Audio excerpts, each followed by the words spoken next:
कृष्ण भगवान की बाल लीला और प्रेम भक्ति से संबंधित कुछ पद। पहला है, मैया कब ही बढ़ेगी चोटी।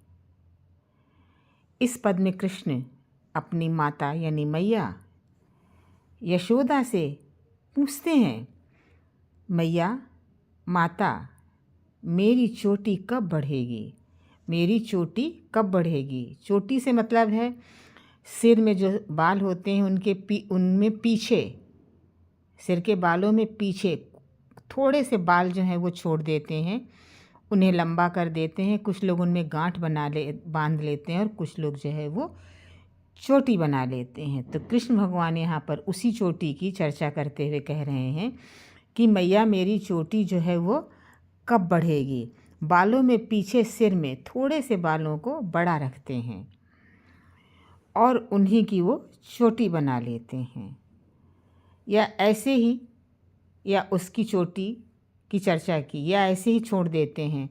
तो यहाँ पर कृष्ण भगवान जो हैं वो उसी चोटी की चर्चा कर रहे हैं जो सिर में पीछे बाल छोड़ देते हैं, जो सारे बालों से लंबे बाल होते हैं, उन्हीं की चर्चा यहाँ पर कृष्ण भगवान कर रहे हैं।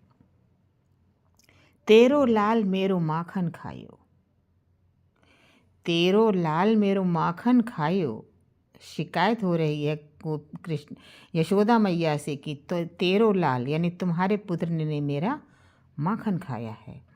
गोपियाँ यशोदा मैया से ये शिकायत कर रही हैं, जो गोपियाँ हैं वो यशोदा मैया से शिकायत कर रही हैं कि आपके बेटे कृष्ण ने मेरी मटकी से माखन चुरा कर खाया है। तेरो लाल मेरो माखन खायो। यहाँ पर गोपियाँ यशोदा मैया से शिकायत कर रही हैं कि यशोदा मैया आपके बेटे कन्हैया यानी कृष्ण ने मेरी मटकी से माखन चुरा कर खाया है। ऊधो, ऊधो मन माने की बात, ऊधो मन माने की बात। यहाँ पर ऊधो कह रहे हैं ऊधो की माने की बात, यानी इस पद में सूरदास जी कह रहे हैं, इस पद में सूरदास जी कह रहे हैं गोपियाँ उद्धव को समझाती हैं, गोपियाँ जो है वो उद्धव को समझाती हैं कि मन की बात महत्वपूर्ण है, मन की बात जो है वो महत्वपूर्ण है और वो कृष्ण के बिना योग को स्वीकार नहीं कर सकती।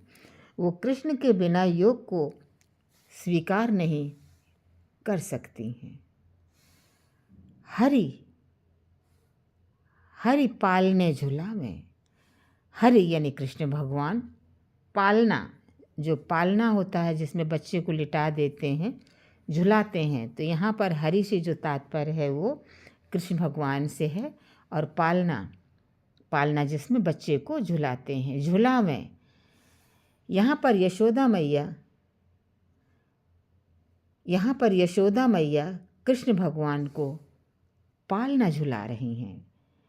इस पद का जो अर्थ है वो इस प्रकार है, यहाँ पर यशोदा मैया भगवान को झूला झुला रही हैं, क्योंकि यहाँ पर सूरदास जी ने उनकी बाल लीलाओं का वर्णन किया है, तो इसलिए यशोदा मैया जो है वो कृष्ण भगवान को झूला झुला रही हैं। इस पद में कृष्ण को पालने में झुलाने की बात की गई है। कबहू बढ़ेगी चोटी, कबहू बढ़ेगी चोटी।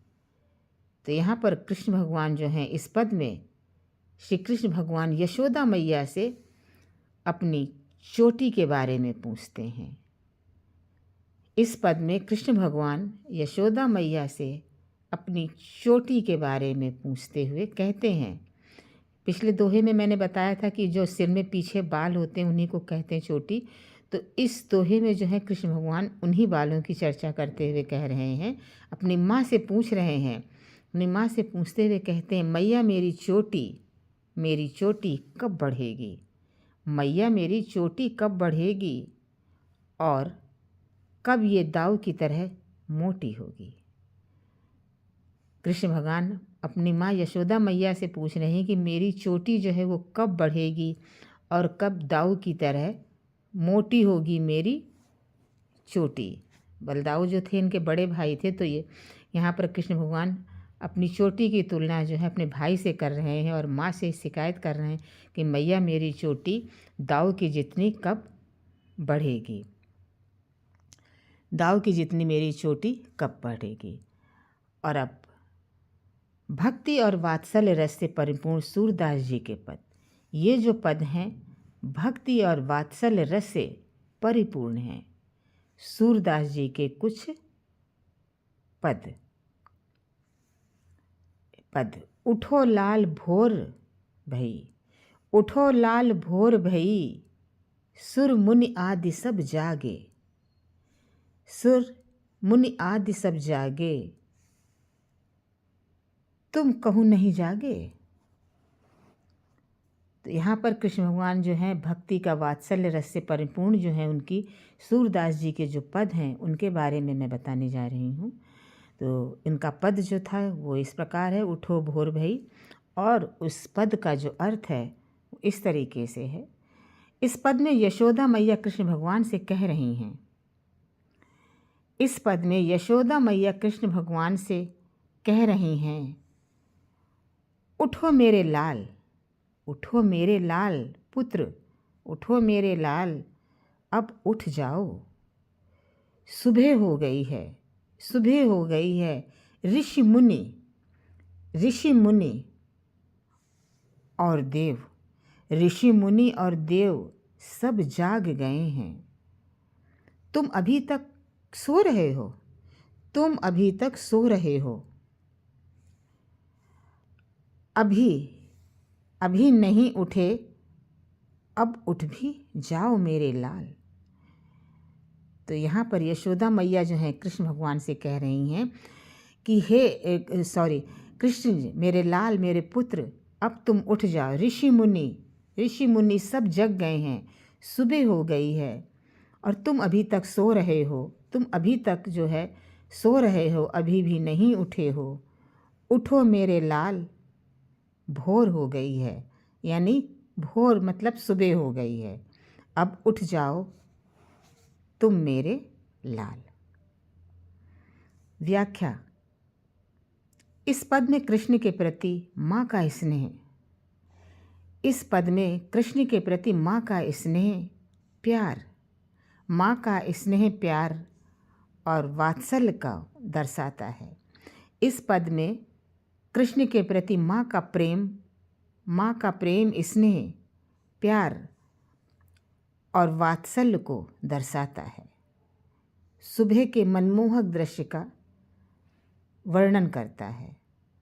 यहाँ पे सुबह के मनमोहक दृश्य का वर्णन किया है और उस दृश्य का चित्रण भी किया है। तो आज मैंने सूरदास जी के कुछ पद बताए हैं और उनका वात्सल्य रस से परिपूर्ण पद और उनके अर्थ बताए हैं। तो आज मैं ये अभी अपलोड करूँगी और आप लोगों को जो भी कुछ समस्या है या आपको समझ में नहीं आ रहा है, आपके अंदर जो भी है पूछना चाह रहे हैं इनके अर्थ, या आगे भी जो भी कुछ पूछना चाह रहे हैं जो नहीं आ रहा है आपकी समझ में, तो प्लीज़ कमेंट्स बॉक्स में कमेंट्स करिए। जब तक के लिए शुभ रात्रि।